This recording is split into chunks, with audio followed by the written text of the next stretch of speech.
Today on Last Meal on Earth, we've got Stuart Robert. I hope I've got it right that he's a creative chef. I That's suppose, correct. Yeah. the next thing on his long list of achievements will be a writer. Yeah. But Well, sorry. Do you? Sorry, I'll let you talk. And you tell me when you want me to respond. Sorry about that's that. okay. No. I mean, you can say what you like. I mean, I've got a number of questions, but so the first question is: where were you born? Where did you grow up, and where are you living now? Okay. I was born in London. Lived for a short amount of my time, up to about 6 years old in London. Then moved out to Berkshire. Mhm. My dad was working in Brentford, and it was taking him so long to get from where we were in London to Brentford that he moved us all out to Berkshire. Very, very quiet, sleepy little place called Twyford. And I think he was getting into work. It was maybe it was 45 minutes from Twyford to Brentford, whereas before it was like an hour and a half just to get maybe 10 miles across London. So, what was your life before pursuing your career as being a creative chef? Oh crikey! Okay, so um, how best to start? So I'm I'm dyslexic, and it wasn't discovered that I was dyslexic until I was about 15. Mhm. So I struggled all the way through school as the problem child or the thicko or the most disruptive. I spent most of my lessons outside the lesson, standing in the corridor or in front of the headmaster getting a cane. Yes, yes. Um, I left school with a desire to join the army. Probably the biggest mistake I'd ever made because that really, really wasn't for me. I came out of there and I was a bit of a lost soul, to be fair. And I would have just looking for any job at all. And a job came up, and God, this is going to come back and bite me, I know. But my first ever catering job or cooking job was in McDonald's. Mhm. Mhm. Not the greatest start to anyone's career, but you got to start somewhere. So Yes, yes. um, I'd found myself not necessarily enjoying the tills, but really enjoying the grill. Mm. Taking my time, understanding how to cook the products, and that really sort of became my passion for cooking. I didn't last at McDonald's very long because I was a little bit disruptive, not backwards, but I hadn't had the same kind of education that everybody else had because I spent most of the time outside the lesson. So, so, so um, I had moved from there. I think I did another couple of other jobs, maybe some building or construction, painting and decorating, that kind of thing, before I went back into cooking. Um, and I'd found myself at a local health club where there was a really, really good chap, a Greek chap called Vasilis Constantine, a really, really friendly guy. And he'd seen something in me Mm, mm, mm. and suggested that I pursue this further, but he said you really need to go to London. You need to Yeah. go to London and work in a proper kitchen. He said I can get you a job as a commie chef in this was Cafe Bordeaux in Coptic Street, West One. I don't even know if it's still there, but it was right in the heart of Theatreland. Mm. So I went for this job. He said, yeah, you can start virtually no interview. And I start, but I'm not actually a commie chef. I'm a KP, a kitchen porter. And I arrive in the morning and they say to me, firstly, never ever be late. Never be late. Mm. If you're late, you'll never be late again. Well, I'm going to jump into this quickly. So I was late once. They locked me in the freezer for 15 minutes and I was never, ever, ever late again. That's quite brutal, though, isn't it? That is quite brutal, but you learn very, very quickly, yeah? So, Whatever the chef says, just do it. Don't ever question it, just do it. And I would arrive in the morning from there on in, and I would have to peel 2 sacks of onions. I'd have to peel, chop, and batten 2 sacks of carrots, and I'd have to de-beard 2 sacks of mussels every single day before I could even get on with my washing up, which was piled from the floor to the ceiling, as far as I could see, pots, pans, plates, cups, saucers, the lot. Excuse me. Yep. My chef at the time, he said, whatever you do, just keep that machine running. It's not gonna sigh, it's not gonna cry. So the machine, just keep it stacked up. So that's what I would do: keep the machine running, wash continually. And whilst I was washing, I was watching so they had a cool chef who was just like a salad chef, a commie chef, senior commie, junior chef de partie, senior chef de partie, junior sous, head chef. So I was watching what the cool chef was doing and what the commie chef was doing. These guys were both Brazilian. I remember that because it was very difficult to understand them. And one day, neither of them came to work. And the chef said, well done, mate. He said, you've been upgraded. You're now the commie. So, oh, great. He said, you're still the KP as well, but you're the commie as well. What? Yeah. He said, so after you've done your carrots and your mussels and your onions, he said, then you've got to do your own prep and do the washing up. I was thinking, crikey. And this is like an upgrade, yeah? A huge upgrade. Now I believe I'm actually a chef. I'm not actually a chef, but I'm sort of getting some training.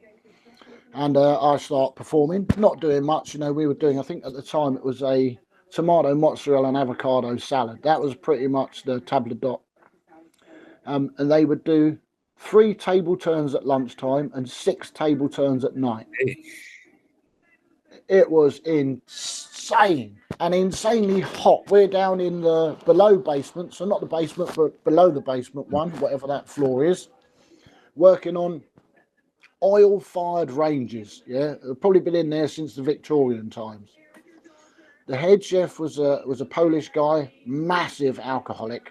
Yeah, you never ever questioned him ever. And I was sort of slowly working my way up. They said to me, we can send it to college if you want, or you can stay here on your college days. We'll teach you more and we'll pay you. Not being a great academic in the past, I decided to stay in the kitchen. I did learn a lot more. And after a little while of being the commie, I couldn't see myself progressing any further. And I remember I used to get the crikey. So bearing in mind that this is West 1 London and I'm living in RG10 Twyford.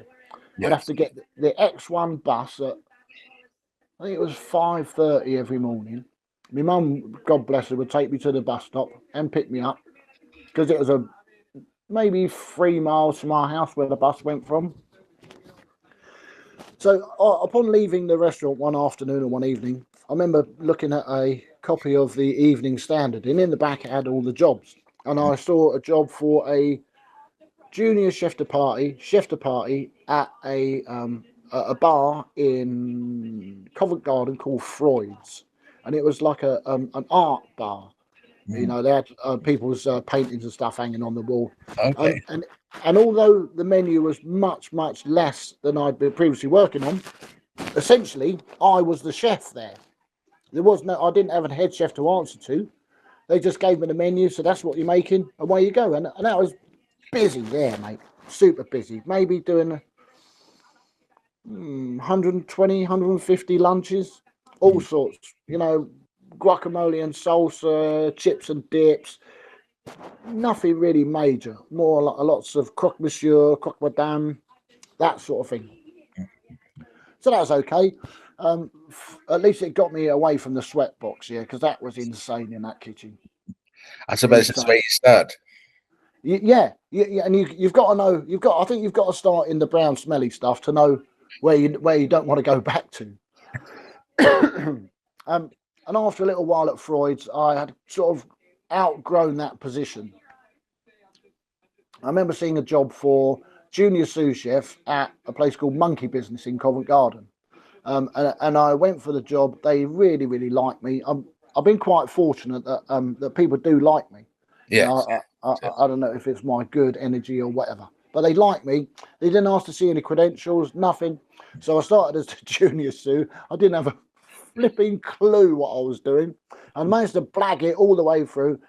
if they asked me to do a specific dish, if I couldn't do it on the day, I'd come home, ask my mum or my dad, and we'd go through some recipe books that night. And in my mind, I'd play it through, maybe make the dish at night at home, and then go in and then perform as part of the brigade. Yeah, yeah.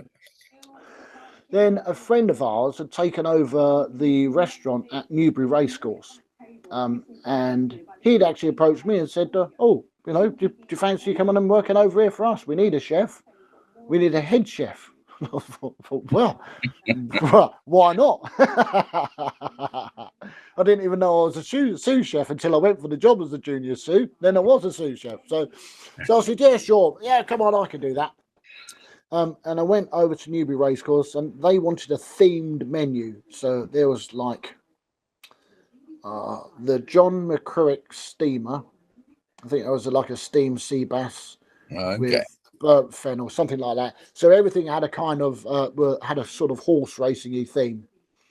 Well, fortunately for me, the restaurant was dead. I think in the year that I was there, if I fed 100 people, that's all I fed. And mostly that was the guy, the family friend of ours, and his friends. Gee. Yeah, so I was quite fortunate there. So now I'm the head chef. Yeah, I'm not really the head chef, but I let my ego get the better of me, and now I'm the head chef. So I believe that he took his money out of that restaurant, and I'd left there after he took his money out, and I went and took a job at a place called the Red Lion in Peppard Common, at the top of Henley-on-Thames. This was a new guy taking over an old pub, and it was completely my menu. Everything on there was mine, which was great. It was a pub, so a lot of very, very high volume food. So it's not like I could make everything personally. So a bit of it I was buying in, a bit I was making. And at that time, before a previous role, I think it was at Monkey Business, they had a deep fried brie in tempura batter, and they had it with trying to think what it was. It was some damson chutney. I didn't like the chutney. It was horrible. So while I'm writing my menu for this guy at the Red Lion, I'm saying, we could do a deep fried brie. And I don't know how it sprung into my mind, but I thought, let's think of something to go with that. Okay, we're going to do a red onion marmalade. I was only thinking because red onion, onion you could slice thin. The slices of onion would look a bit like the orange peel. So I started making red onion marmalade. Well, my God, I'd do more deep fried brie than anything else. People were coming in and asking if they could buy a jar of the marmalade. That's amazing. They loved it. Yeah, they honestly. And then I don't want to claim the kudos for it, but after that, everywhere started doing red onion marmalade, and it became a thing. But I like to think that I invented it. Maybe you did. I mean, it always only starts at one place, and it gets to people with, they go to another place and said, "Have you got this?" And they go, "It makes people think." Yeah. So I lasted there for crikey, and that was busy.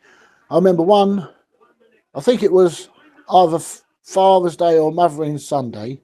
I did 365 lunches out of there, and it was a tiny little galley kitchen. It was me and a commie KP. That was insane, insanely busy. Yeah, 365, something like that. Incredible. We couldn't get the plates back in quick enough, so we could get plating them up again to send more food out.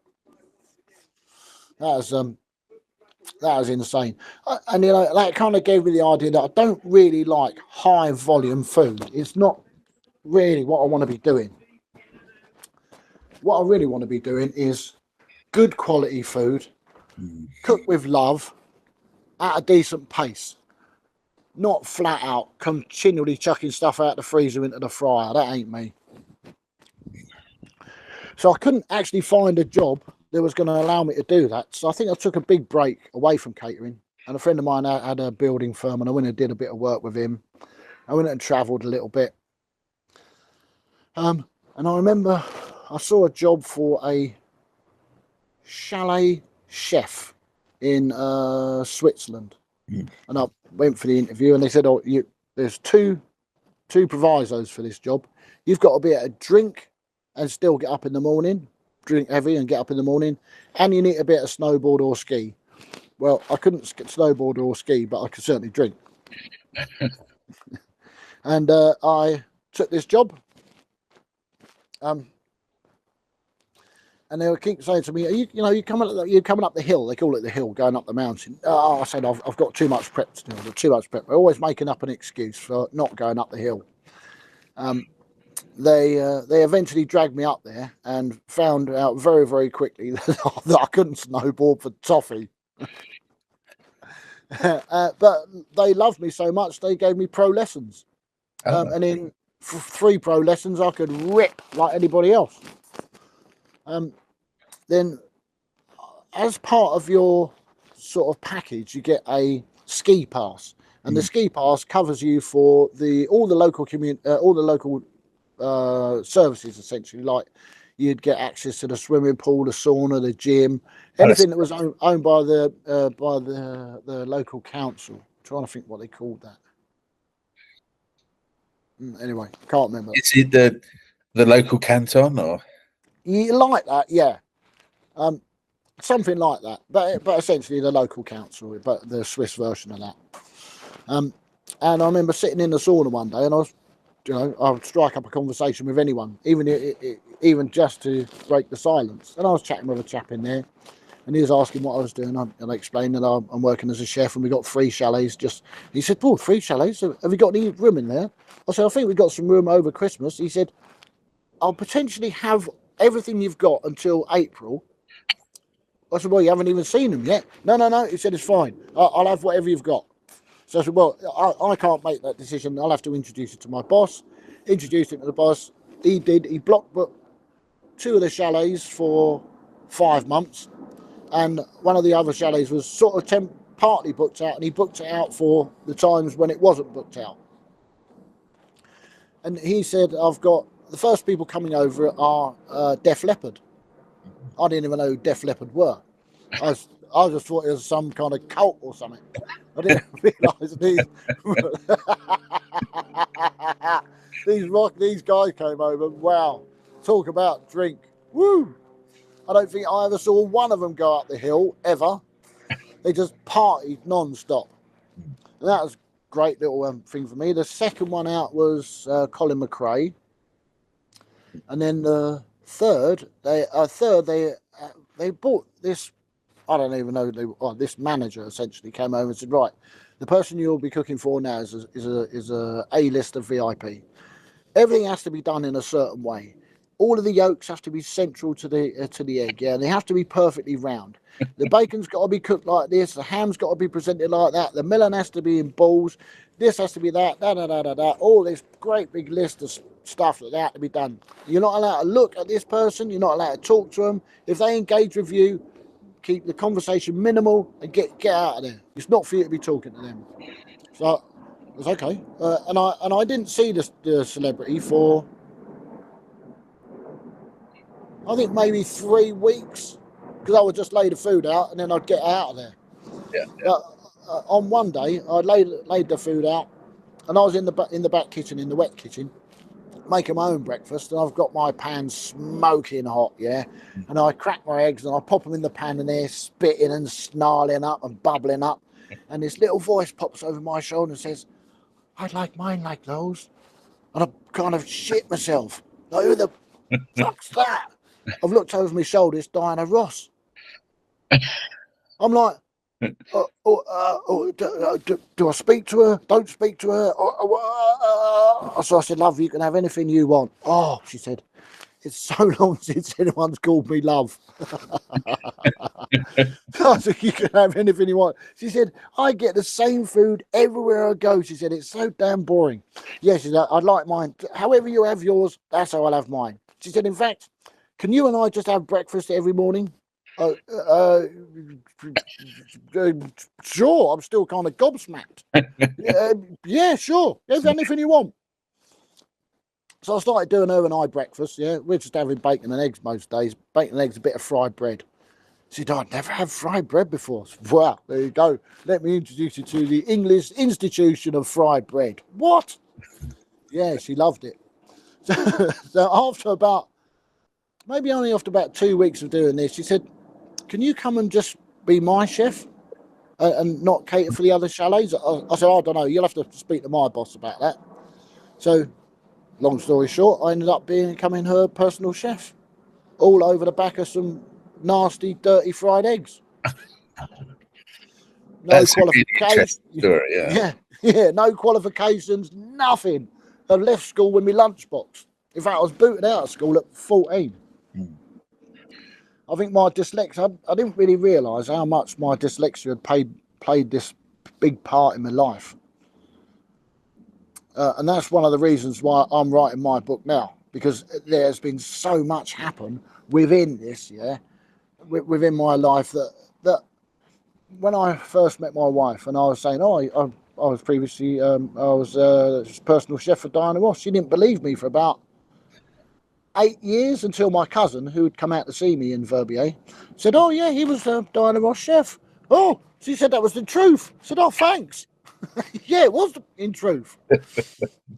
Yeah, so Miss Ross, as she preferred to be called, didn't like being called Diana. Miss Ross.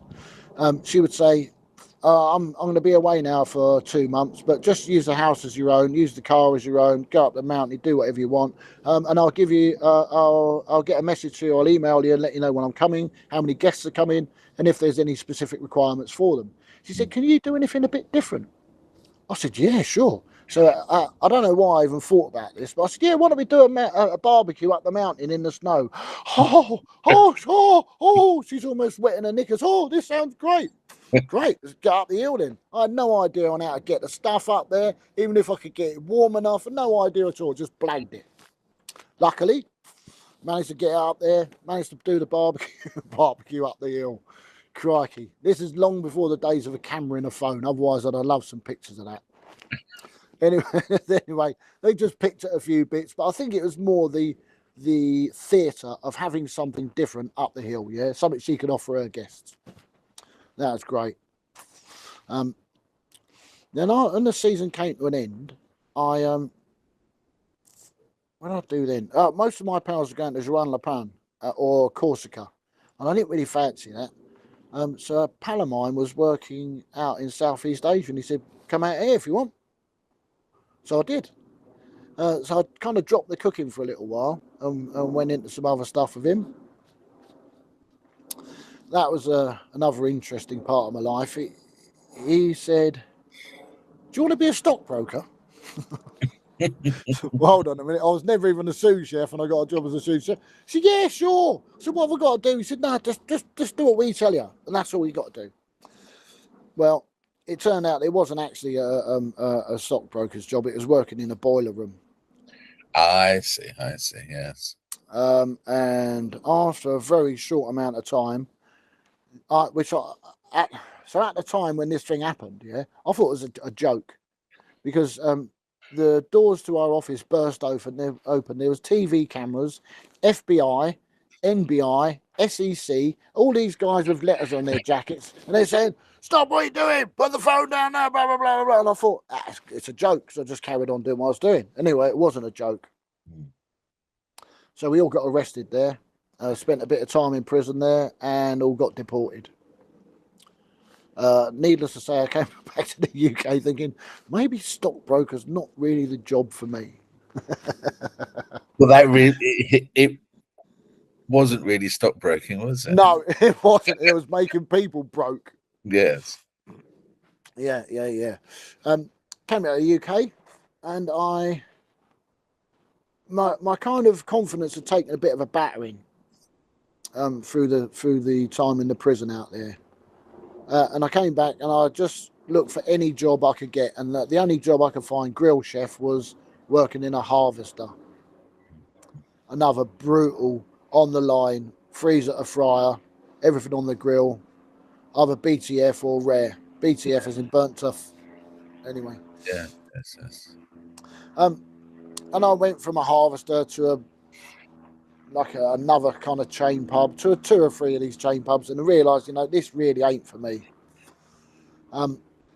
So I had started working with another guy doing some event catering. And then that was good, like tour chef, working all over the country. But again, that was quite demoralising because everything I was doing for someone else. I wasn't actually everything I was cooking was someone else's recipe, someone else's dish. Yeah. And if I don't like it, I can't change it. I've just got to do whatever they say. And that didn't really bode well with me. So a friend of mine said, if you can't find the job you want, why don't you make the job that's right for you? Right? You've had some amazing advice. Yeah. So I did that. I started up Meat Stews. As a nickname I had when I was younger, I'd answer the phone. I'd ring people up and they'd say, "Who's this?" I'd say, "It's me, Stu," and that got shortened or bastardizes into Meat Stew, and that was my nickname for, crikey, I don't know how long. Maybe even some people call me that now. Still, Meat Stew and dumplings. Anyway, so I thought, what a great name for the firm, Meat Stew. Meat stews, no meat stews. Initially started out with the no meat stews because I wanted to do a sort of vegetarian vegan offering. Yeah. As I kind of saw that the world was going down the plant-based road, and I thought maybe I should be at the cutting edge of that. So I practiced a lot, and I still do quite a lot of plant-based stuff. But 85% of my guests just want to eat the best bit of steak they can find. Yeah. Scallops that were living sort of 12 hours ago. Shrimp the same. They want the best of the best, and they don't really see that jackfruit ribs are the best of the best. They kind of see that as low rent pub grub. But you kind of got to do what they want. So Yes. I kind of reworked the no meat stews to mean, you're never going to get a stroganoff out of me. You're never going to get beef bourguignon. You're never going to get a stew. You're not getting any dumplings. I'm not doing soups. I won't do lasagna. I won't do pub grub. I won't do any of that rubbish. All you're going to get out of me is fine dining. So as I was sort of trying to gain some clients, I saw a job as a breakfast chef. I thought that'd be great. I could get in, get out nice and early and still do my own stuff. And this was working in a really, really beautiful old country house that opens itself up as a wedding venue. It's a place called Hedsor House, Hedsor. So I was working for one guy there, and he wasn't a chef.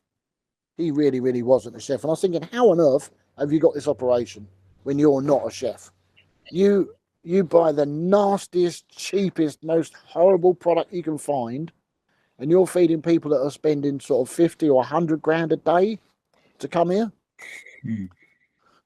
Anyway, needless to say, he lost that operation, and they put it up for public tender.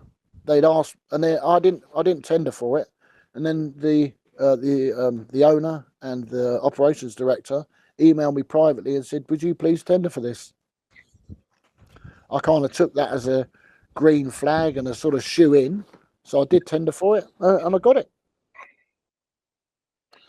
So I changed the entire menu, themed it all, so everything had a little bit of Hedsor in it. I've created their own coffee blend, their own orange juice blend. I do a ginger shot that has their own honey in it. I make their granola. Everything is bespoke to the house, and you'll only ever eat that food at the house. You'll never be able to get it anywhere else. Yeah. All my bacon's dry cured, smoked over beech and oak. My mushrooms are grown in the woods, and you can taste all of that in the product. It's incredible, really, really is. I make fresh bread every day. I don't know anywhere that does. I'm sure there are places that do it, but we make fresh bread every day. Everything is of the highest possible quality. And then whilst I'm there, I'm picking up other bits of private dining for Meat Stews, which is fantastic. So now I'm almost getting, I wouldn't say too much work for Meat Stews, but I'm getting a lot of work with Meat Stews, and I'm almost having to push the house to one side and have to get other chefs to cover my work so I can really continue with my passion, which is serving great quality food to people who enjoy eating great quality food. And pretty much me. Sorry, I've probably done Oh your no, thought. that's brilliant. I mean, it shows your passion for the food, which is your own. I mean, that is the what I'm looking at when I get stuff. I mean, you know, specialist cheeses, specialist cut straight from the butcher. Mm, So, you know, I'm torn from going to a lot of establishments that don't actually do that. You know, very simplistic food, as I call it, with good quality product. correct. So I by sheer chance, I bumped into this. Well, I didn't bump into him. I was out drinking one night in the club, and I was talking to somebody in there, and I was saying about, you know, this is what I do. And recently, I've just done this. I did a stuffed fillet steak with a truffle duxelle, and this guy said, "Ah, it won't be as good as my fillet steak." I said, "Oh, go on, what's your fillet?" Oh, he said, "Well, no, I don't sell it." He said, I'm like an artisan farmer." So go on, explain a bit more. So he was telling me he does maybe, I think he does something like 6 cows a year Mm. that he slaughters. And he said they get loved. They get music played to them. He said, I feed them beer. They eat barley. He said, on the odd occasion, they'll get a little massage, but they are looked after. They're grass fed. He said, you know, they couldn't want for a better life. He said, they're killed humanely. They're not put under any stress, anything at all. He said, and you taste this in the meat. He said, and then I dry age it 32 days in a cave. I said, go on, explain the cave. He said, well, you can control the moisture in the cave. You can control the temperature, and to a certain degree, the meat mineralizes from the rocks around. I was already blown away, so I had to try this. I bought some of this fillet. I presented it to my guests. I got the first time I've ever had this, I had a standing ovation over this meat. It is incredible. You can cut it with a butter knife. Mm. It's marbled beautifully. And he is saying that he crossed a Dexter with an Aberdeen Angus, and he'd ended up with this beef. Wow, honest to God, it's not the same, not marbled as Wagyu, nowhere near, but marbled a lot better than anything else I've had. And this kind of set me on a road that I'm never ever gonna go back down to anything lesser than this. It has to be the top of the range. If I do chicken, it has to be a corn-fed chicken, free range. Otherwise, you know, chicken don't taste like chicken anymore. No, Chicken's just forced on. Give us your money. Give us your money. Bacon out the supermarket. Why people buy that? I am just shocked. no. So I mean, when we do buy it occasionally because we can't find anything else, it's just ran full of salt water. Yeah, You cook nitrates. it and it just comes out. And if you think about the water, so there's another thing as well. In my cookery, I don't use tap water in any part of my cookery. From washing my produce to boiling it to making my risotto, anything at all, I use spring water or mineral. I never use tap at all. Tap's got so many nasties in it. You know, if you're essentially washing your strawberries in tap water, you're probably putting more rubbish onto them than you're washing off of them. No, I won't do that. So, and I kind of really quite passionate about the water that we use. You know, and you were just saying then, you know, the rubbish that you buy from Tesco's, that's impregnated with tap water and salt. But the salt they use, here's another thing. The salt they use here is only sodium chloride. Yes. Two damaging chemicals for the human body. Sodium and chloride, yeah?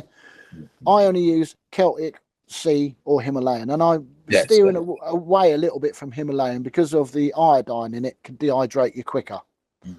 But I use Celtic and Sea, and that's all. And I'll only ever want to use the best products. Now, some people's, you know, I lose a bit of work when I tell people what my minimum is. But then I gain a lot more work because after people have eaten my food, you know, I only advertised once 4 years ago. Once I advertised, and I've never advertised since, and I'm just working off of word of mouth.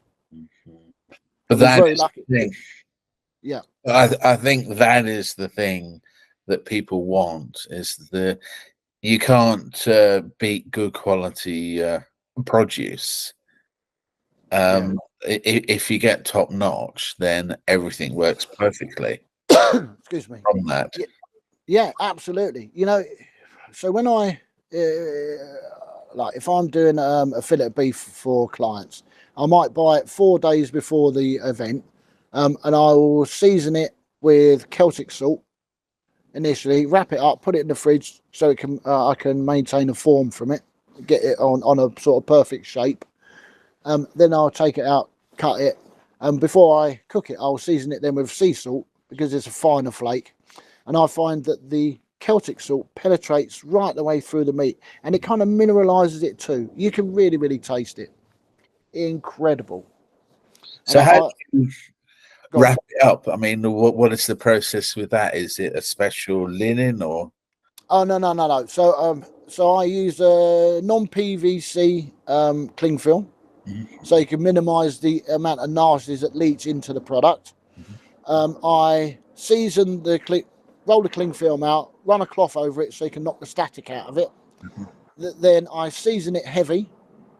The Yeah. thing with beef is I think people are too scared to season it, or they put a little sprinkle on. They ain't going to do anything. You got to season beef hard, I think. Yeah. There'll probably be a load of chefs come on here and tell me I'm doing it wrong now, but either way, this is how I do it. The thing is, it's all in the taste, isn't it? Yeah. And then I roll it under compression. Yeah. So I keep a very, very tight roll. And then I kind of wind it up. Wind it up. No, that's not the right. Yeah, it's kind of wind it up. So make the cling film longer than the product. Wind it up like a little sausage. Tie them off. Yeah. Shake the product down so I can keep a uniform size right the way throughout. I only ever use mid fillet. I never use the chump end or the tail. Yeah. Because the size difference is going to mean different cooking time. And I want everyone to have almost exactly the same meal. That's super important for me. So that's why I do that. And then once it's been in the fridge for like 4 days, I can then cut that into the steak size. It'll all be perfectly sized, season it again, and away we go. When I'm making my red wine jus, I generally use a bottle of red wine, a beef stock that I've made, and then thicken that up. Depending on what the client is, if they're GFs, sorry about all you GF people, gluten free, yeah, or your dairy frees. You know, as much as we like cooking for you, we really don't. So where do you source your red wine from? I mean, do you go first, second, third, fourth growth, or is this just locally made? No, so I'm fortunate. I know a couple of sommeliers. I can't mention where they work or who they are, but they do procure some extraordinarily fine wine for me. Sometimes this is wine that there's been maybe left behind by the client. Sometimes this is stuff that they've been given. Sometimes it's stuff from their own private cellar. But yeah, they generally procure this for me. At the moment, I really like using a Primitivo, and I've got a really good guy from a very, very well-known hotel in London. I can't say the name either or who he is, but but he really looks after me. And this wine is exceptional, even on its own. Yeah, it's kind of so super full-bodied, round, robust, almost chocolatey in its flavour. Ah, it's incredible. So I'm sort of championing that at the moment. I sometimes have to pair wines for the client, but I find that most people are really more into the food than they are into the wine, and that I prefer. You know, often I'll pair a wine with the steak, and the clients will only really drink a few little sips. They're more in love with the food. I like to do things a little bit differently than everybody else. I know that a lot of chefs cook on sous vide, and then just sort of sear the steak off at the last. I don't like to do that. I like to do mine the old-fashioned way, and I don't really understand how the sous vide works either. So that's probably why I don't do it.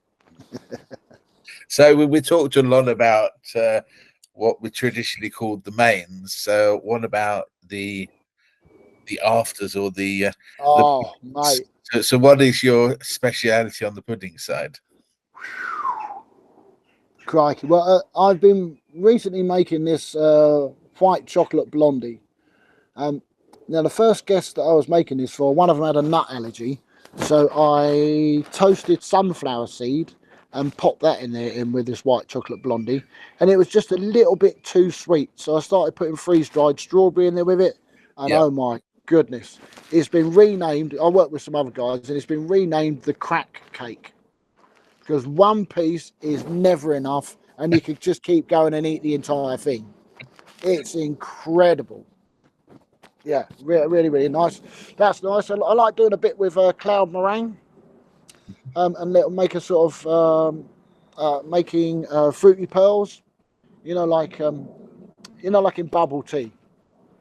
So Yeah. I make fruity pearls, and I envelop those in creme chantilly, and I'll make a little clamshell from cloud meringue. That's really quite sexy. Um, I love cooked pineapple. So I like it charred, yeah, almost not blackened, but charred. That's really great. I love serving that with a cheeky little creme anglaise and a homemade vanilla ice cream. Mhm. That's quite sexy.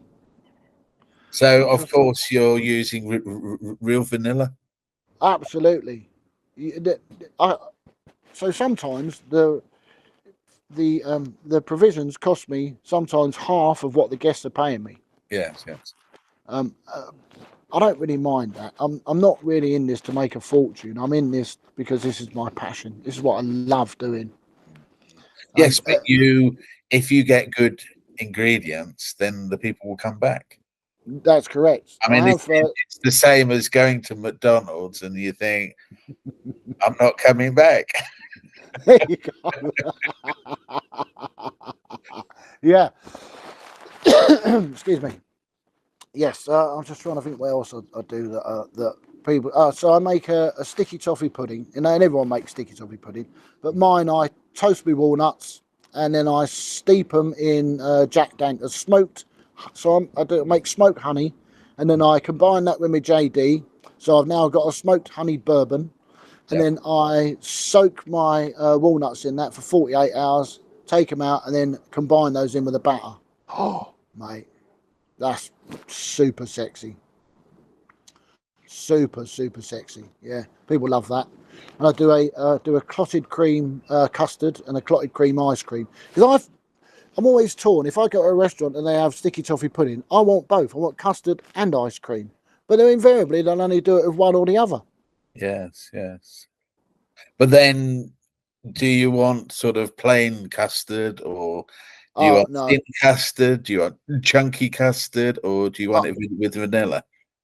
so I with my sticky toffee pudding, I'll make a proper custard, not a creme anglaise. So Mhm. proper custard wants to be thick, not so thick you could wallpaper your house with it, but thick enough that you can sort of run your finger through it and it doesn't fill the void straight away. Yeah, I mean, you want it so that it stays on the food, rather Yeah, absolutely. dribbles away. Nobody wants that. No. I love salted products. I love salted caramel. I love doing. I've got this little dish to do. It's it's more like a petit four really because it's a so what I'll do is I make a brownie first, and from the brownie I'll overcook that, and then I'll powder down the brownie so I can make the flour to make the chocolate pâte sucrée. I will then fill the chocolate pâte sucrée with a Biscoff buttercream. I'll Yeah. put a charred banana on the top of that, and then I'll drizzle that with a salted whipped honey, and then I'll top that again with a little bit of toasted coconut. And that is, excuse my French, that's knickers off material. And I mean, Yeah. it's. I mean, you explain it, and I can taste it now. Sorry about So, what particular projects are you working on at the moment, and do you have any future projects? Do you? Yeah. So right. Um, I should tell you this before because someone else is going to tell you anyway. Um, when I came back to the UK in I don't know. I'm just trying to think of the timeline. So about 2008, 2007, 2008, I went out to work in China as an independent financial advisor for an offshore bank, Yeah. legitimate this time, and hated it, hated China, wasn't really for me. Came back to the UK, and a friend of mine got me a job in Citibank as a trading floor manager. I'd never done this role before, didn't even know what I was doing really. And this job wasn't actually another. It was another. It wasn't actually a boiler room, but it was very very similar. And I ended up getting some prison time off of that. So whilst I was in prison, I never actually had any qualifications or nothing to say that Stuart knows how to cook an egg. Nothing. And they gave me the opportunity while I was in there to go to college and do MVQ 1 and 2. Mhm. I did both of those, and then I did an extra MVQ in patisserie and confectionery, and ended up getting a merit in that for my pastry. Mhm.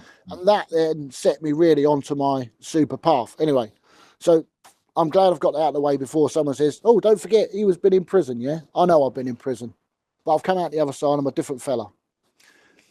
So, future projects. Now, I hope my clients don't see this, otherwise, this might queer my pitch. But whilst I was in prison, there was a charity came in called the Liberty Choir, Mhm.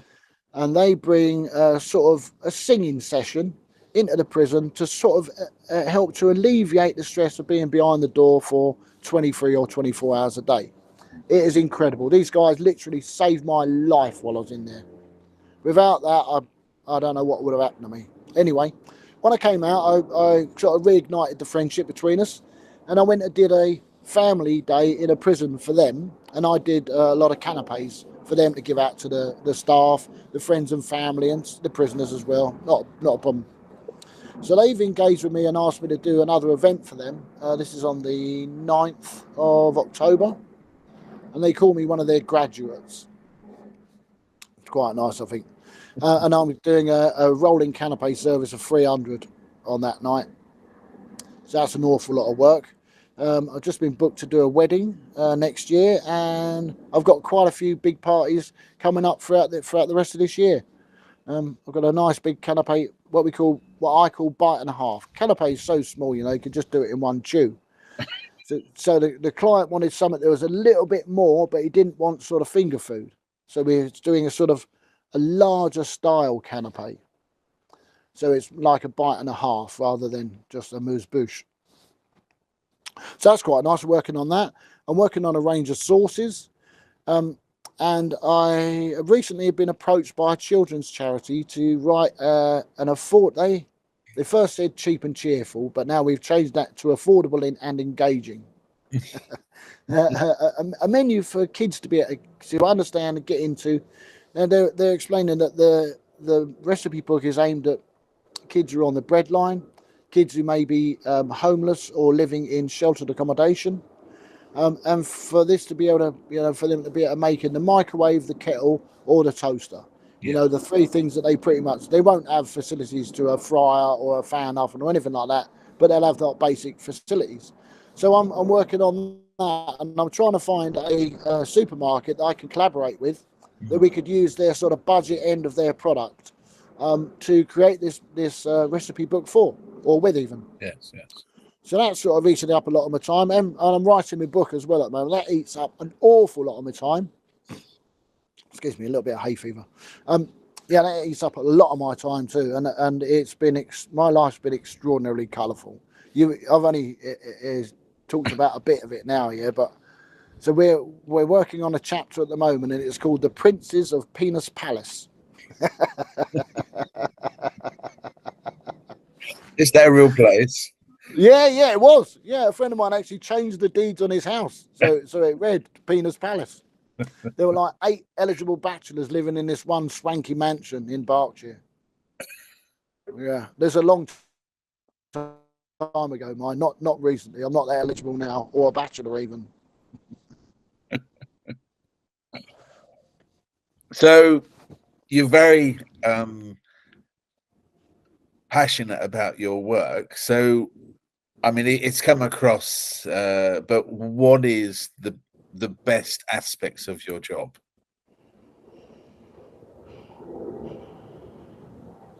I get to cook really good quality food with love for people that want to eat really good quality food made with love.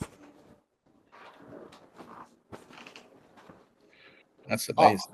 I don't know how best else to describe it. I've started using a strapline now that good food isn't cheap and cheap food isn't good.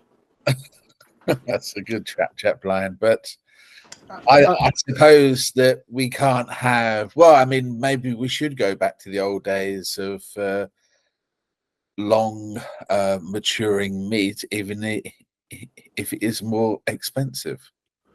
Absolutely. Look, there's a reason food's cheap. It's because it's rubbish or it's filled with tap water and salt or sugar. So a lot of the times when I'm making food, like when I do my ginger shot, I put turmeric, black pepper, and I put bee pollen in there as well. Bee pollen for a lot of reasons, you know, because it raises your own antihistamine level, Mhm. helps you with your allergies, and at this time of year, you know, I suffer with a bit of hay fever, so I should really shut up and drink some of my ginger shot. Um, so I kind of work with a kind of health as much as I can in mind. You know, some people I don't really. Okay, as much as I like cooking the steak for the clients, I never eat it myself. I'm essentially a vegetarian, but you know I have to taste the food. Otherwise, how do I know how it tastes like? And if it doesn't taste right, I've got to season it so it does. Yeah, of course. Uh, um, so I have to taste the meat to a certain degree, but I don't go out and buy meat for myself, and I certainly don't cook it for my family Mm. because I understand the health implications with that. But whenever I cook anything for my clients, I always try and add as many healthy products in there as I can. Like, like we use a thing called structured water. I use a thing called structured water a lot of the time with my fruits and vegetables, and especially if I'm making something specific, like if I'm making a gravy or a jus, I'll be using structured water in that. Mm. And the structured, even if you read Wikipedia, it will tell you that structured water is a load of rubbish. But anybody can write on Wikipedia, so it's only someone else's point of view. Yes. I truly believe if you want to see if it's real or not, get some. Simple. Get some and drink it. So yeah. So I suppose they're crikey. They don't call me go off at a tangent stew for nothing. So it's going to be very hard for me to ask these questions, but I'll go Crack ahead. on. Because um, what is the best restaurant you have eaten at? Oh crikey. I can't remember the name of it, but there was somewhere we ate before on Lake Geneva. This was back when I was eating meat. They brought out this Chateaubriand on a skewer. They poured a bottle of Johnny Walker Blue Label over the top of it, torched it. After the vapor had finished off burning off, they cut this bit of steak. Was fucking outstanding. Either that or maybe Café de Paris. For me, oh no, maybe Le Gavroche. See, there's too many. There's too many to say. Oh, goodness. Well, certainly not Hungry Horse or the Toby Carvery. So, what is your traditional? Simpsons of the Strand. That was fucking outstanding. Yeah, Sorry, that yes. was outstanding. Yeah. Go on. What was your next question? Sorry, mate. So, what is your traditional food favorite? I mean, I suppose it doesn't have Oh, to be UK based, but bro, you know what? I'm the happiest man in the world with double egg and chips, good runny egg, free range. Come on, nothing beats that. Either that or a tom yum soup. Oh, that's exceptional.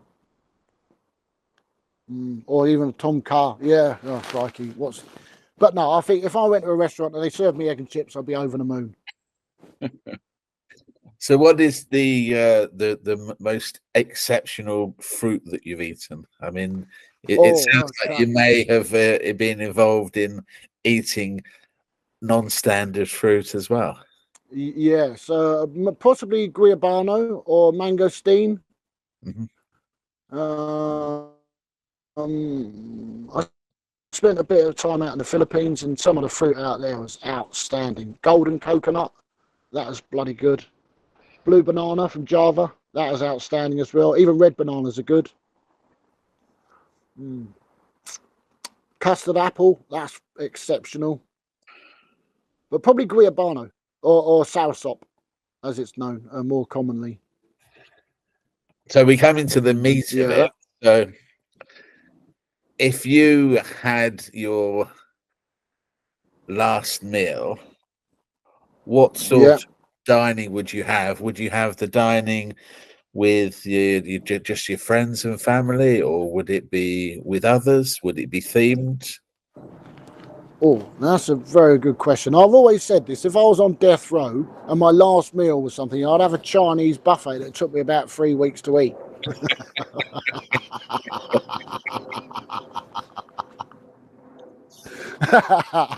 um, I'd love me dad there.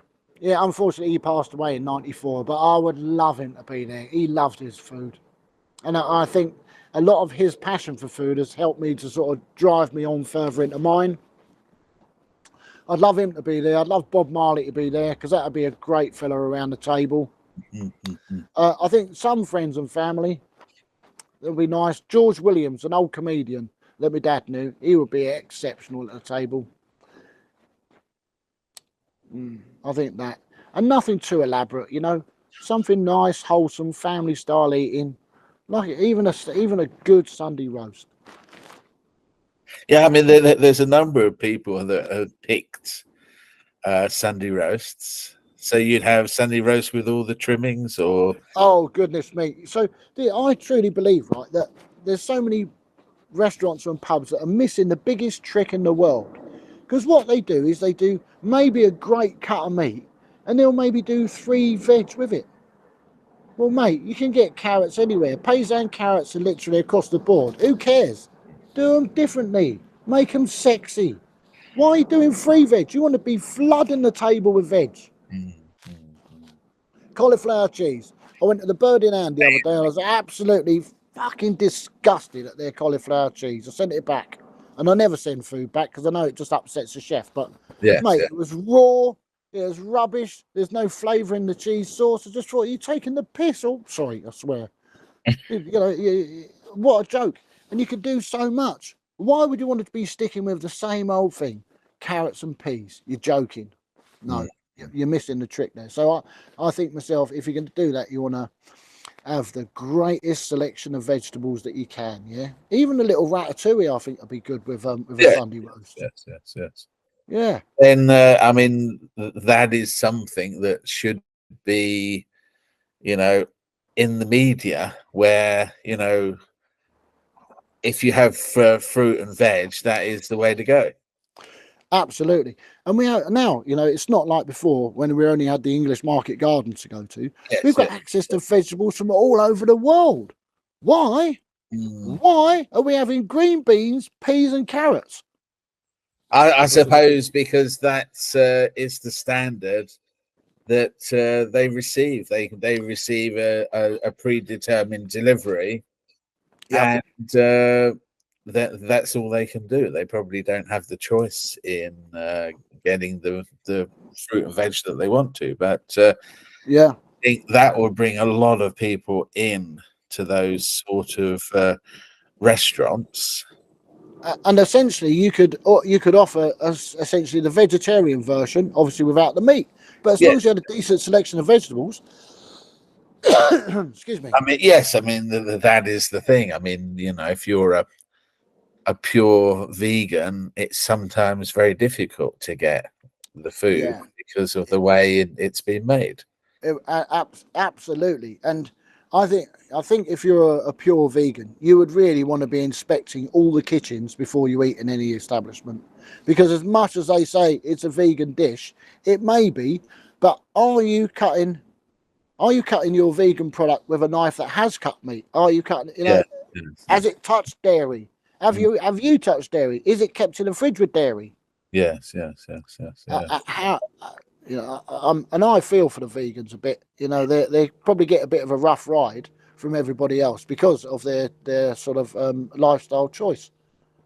But Mm, essentially, they're on the right track. Because I don't believe that the human being is made to eat meat. I believe it's a choice. yes. I'm probably going to get a load of grief for that as well. So bring on your hate, people. I've had it all my life. Bring it on. Um, but but essentially, the vegan diet is probably better for us. And I Mm, believe that the humans are essentially a seed dispersal unit. We're not made to be sedentary. We're made to be walking the earth, and we essentially eating fruit, depositing it. Another tree will grow from that. yes. Carry on and carry on and carry on, and that's how we should be populating the earth with plants. That's what I believe, anyway. Yeah, I think we probably have too much meat in our diet. We Yep. probably need it sort of once a week at most. There Just we go. Like we used to with the Sunday roast. yes, yes, yes, yes, yes. Yeah. The whole thing Yeah. of fish on Friday. Yeah. So you see how we've been herded into, oh, you got to eat 3 times a day. Breakfast, most important meal of the day. Rubbish. But The most I think the most important meal of the day is the meal you enjoy when you're most hungry. but I think you are right. I mean, I've been doing a lot of research in vegan and vegetarian food. Um, to combat things like Alzheimer's and PTSD and cancers and so forth. And it is amazing that we're just fed a load of rubbish because it's cheap. And it means Yes. that more and more people, I mean, too much of this is blamed on COVID. I'm sort of convinced that you are what you eat, and if you have a poor sort of food stuff put in your mouth, Yep. they're cheap, and a number of people can't have that variety of food to get all the relevant nutrients. Correct. Now, I'm sure you probably know this, but black pepper is vital to all the food you eat. It allows your body to absorb more nutrients and minerals from the food that you eat than without it. Hence why when you get turmeric capsules, they got black pepper in them. Yeah, yeah, yeah. Now, uh, uh, um, I know that as and a lot of people just do that naturally, black pepper on everything. So that's the kind of their bodies are telling them what to do, and they're doing it subconsciously without having to be told. But again, like you say, the processed foods or the foods you buy in the supermarket, and I just want to touch this quickly. I appreciate the supermarket, but you have murdered every local shop in the country. You've murdered them. You've Mm, put them out of business. You've undersold to just get rid of them. For what? Greed and money. And if you're a supermarket, you can only generalize in everything. You can't specialize in anything. Whereas your local grocer, he was specializing in that. He weren't selling tins of beans and handbags. He weren't selling video games and mobile phones. mm. No, he just did what he did, like your local butcher still does what he does. But That's I why. think, but I think people are moving more back to that, even though it's more expensive. I mean, I think, yeah, you're right. it's the wave. I was talking with my son yesterday, and we so I don't we stopped buying. This is probably about 3 years ago. We stopped buying liquid soap, whatever, shower gel. After watching a guy, and he said, 1 bar of soap is equivalent to 8 bottles of shower gel. Yeah, yeah, Most of that shower gel goes straight down the plug hole. And then who's making any money then? You ain't making any money. yeah, yeah, yeah. So we started buying soap. And now we buy proper soap, handmade soap, yeah. And we were to say yesterday, if you're buying handmade soap, handmade proper toothpaste, yeah, not stuff with fluoride in it. There's one on the market, I think, called Toothpaste. Mm, If you're buying, we buy deodorant with no aluminium in it. yes, yes. One of the major causes to Alzheimer's is aluminium, Mm. prevalent in fluoride, or fluoride's a byproduct of aluminium. So if we can try and negate these things along the way, but by doing so, you're looking at £100 a month, easy, just to wash and clean yourself. Yes, And then it's if expensive. you're on the bread line, what are you going to do? Eat or wash? You're going to eat, of course. Well, it's that triangle now. Is it? Yeah, Do you wash yourself? Do you eat yourself? Do you heat yourself? yeah. What do you do? Yeah, absolutely. We're quite fortunate, and I'm grateful for the fortunate place that I'm in, where I have the ability to buy a nice soap and to eat quite nice food, and on the occasion put the heating on or put another coat on. So, I mean, these are the wrap-up questions. So, Sure. what would you tell yourself, your younger self, in now, what they should have done, or the direction they should have followed in when they're 18? Buy Bitcoin and XRP. You don't need to do anything else. Buy as many Yes. as you can. Never stop buying it. Well, yes. I mean, there is the float of 2030 that it's going to be $1 million. So Yeah. So why wouldn't you? Even if you get fractions of it now, you're still going yeah, to be laughing. I mean, at the moment, since the gold standard has gone, Yeah. Since Gordon the Brown sold the gold standard. well, I mean, this is 1971 roughly. Ah, I okay. mean, Oh, sorry. the amount of borrowing has just gone through the roof. I mean, it's not even 45-degree angle. No. It's like 75-degree angle, and there's Yeah. no, they're just going to borrow more to pay for all of these pranks that they're trying to do. I mean, in America, they're still doing it, and we're going to do it in Europe. So Absolutely. And I think America just keep printing more money, like China keep printing more money. I'm No, convinced. I'm convinced that they're printing money and buying Nvidia, Microsoft, and Google. yeah, I agree. And they're buying it offshore, so the money's got some value. Well, they're buying it offshore, but they can just print. Well, they don't print it anymore. They just add it to the More register. zeros. No, they just add it to the register. I mean, it's the biggest lie that inflation is due to the Ukraine war. Yeah, Inflation come is on. due to borrowing. They've borrowed a ridiculous. I mean, I think they borrowed 3 times as much as needed during the Second World War. Yeah, it's You know, insane. both sides, and I mean, it's just amazing. But yeah, I mean, I'd have to save away a bit of money. I don't know how easy it is for you to get to Hertfordshire, but Hertford, Hertfordshire. Where's Hertfordshire? North uh, Londonish. yeah, North London, Stevenage. Yeah, yeah, I know that. I'll have to save up with my friends. I'll have to see if we can have a £100 a head bash and invite you round. Yeah, love to. So how many people would you, what, 12 or so? Yeah, 12's good. I'll Yeah. have to look in the, and what sort of would you cook Oh, outside, or mate. Okay, so I've just done a menu for a client a little while ago, and this is a beetroot and gin cured Scottish salmon wild. Yeah. Mm. Served with toasted seeds, micro salad, and I make a little horseradish aioli with a roasted garlic. Mm. That's quite sexy. Mm. Then, so what's your penchants? What does everybody want to go for the beef? Everyone Well, always wants to yes, go I for the mean, beef. we do have a few vegans and vegetarians, but the Don't majority of, invite them. they can have more salad. Yeah, they can just watch outside. Yeah, I don't want their input.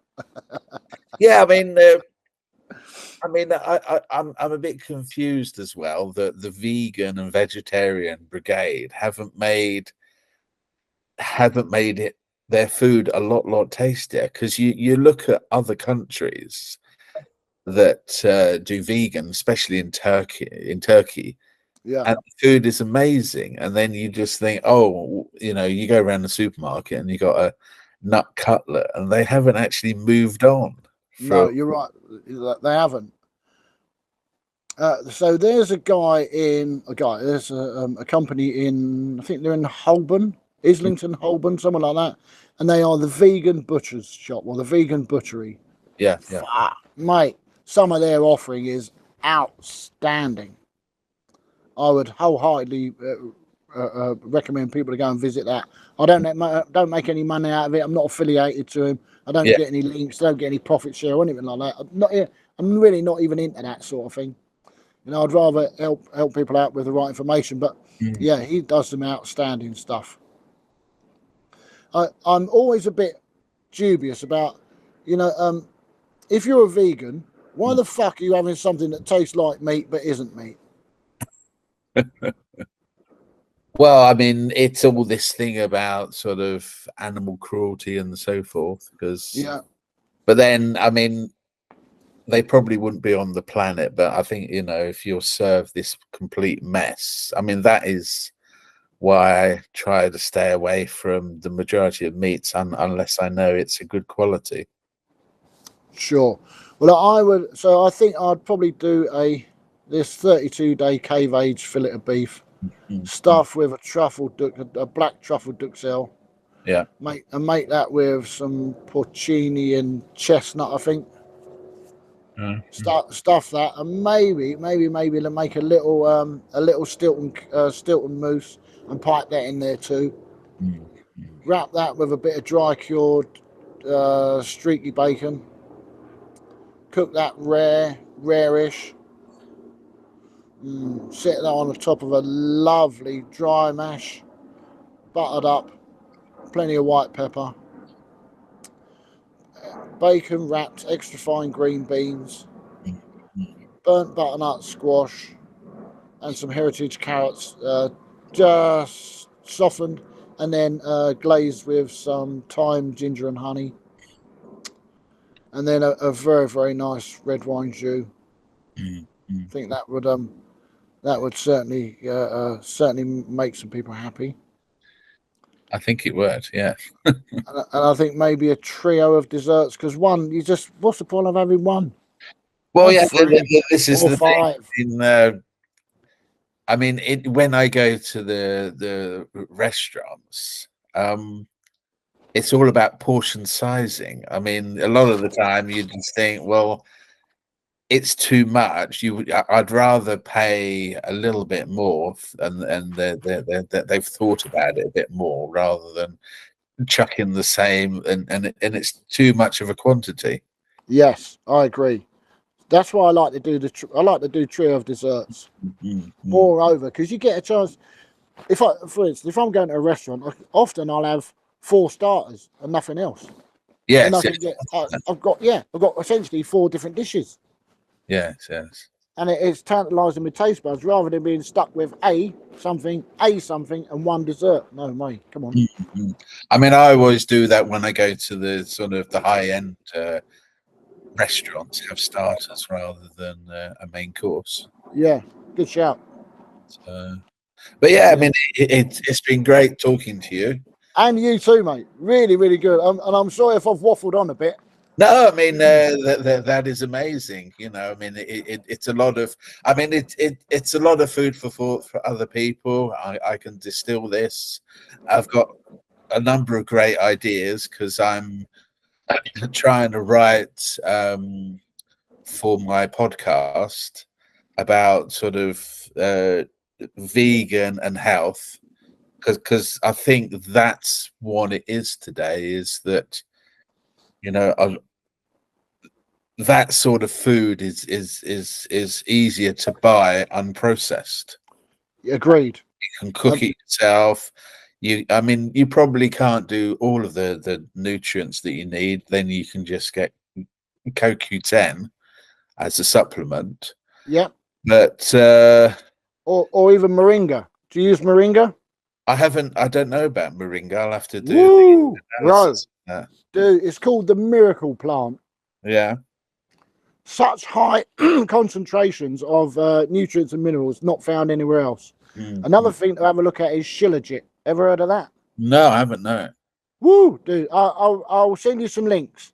Yeah. Well, I mean, the thing is that I mean, it's only when they've gone over the top with this pre-processing. You just had a little puddle of crap water and salt, and now they're just pumping it and just it's sort of Yeah. you have a well, occasionally we have bacon, and the amount of shrinkage is just ridiculous. I bet you get bacon and it rarely shrinks when you cook it. Mine is amazing, mate. So I do for my breakfast. I do bacon two ways. I do a really crispy, streaky bacon, and that doesn't shrink at all. I render it really, really slow and low, maybe at 145 for about 25-30 minutes. And the back bacon I flash about 11 minutes at 167, 168. Yeah, yeah. And no more than that. No more than that at all. And it is outstanding. Honestly, I never have any white, white shite coming out of it. And I'll more than happily send you some of this bacon, mate. Honestly, it will change your day. Change your day. Yeah, I mean, if you're interested, maybe we can do some of this together, because it sounds like I'm trying to get Forged On podcast. I think people need to know what they're eating, what the alternatives are. I mean, sorry, I just wanted to say, that I'm built the same as you, 72 trillion cells, there or thereabouts. Yeah. Every single cell in your body, every single one has a cannabinoid receptor. Yeah. Every one. Now, they don't have any ibuprofen receptors, chemotherapy receptors, don't have paracetamol receptors, don't have alcohol receptors, fucking none of them, but they all have a cannabinoid receptor. Every single cell. Yes. Why? That begs the question, doesn't it? Why? Now, other countries that are a lot more progressive than us, yeah, they're cooking with cannabis, and that's something I really want to get into. Not for getting you high, but more for the medical benefits of it. Well, the problem with cooking with cannabis is that the opioid players are very, very strong, and they're all the biochemical companies. Indeed. Yeah, but I mean, people don't understand. So you have cannabis, THC, and what I can't remember. CBD. CBD. Yes, it makes you happy. On the one side, it cures the pain, and it can make you sort of stable, for want of a better word, and it can make you sleep. Correct. So why wouldn't it be in your diet? I know. I mean, because you've got the actual pharmaceutical companies have tied this up with drugs which haven't been properly tested, and there's so many problems with the long-term use of these drugs, and I'm convinced that if we just changed to cannabis, we could solve the issue. I agree. I agree. Yeah, I'm happy to do a collab with you, mate.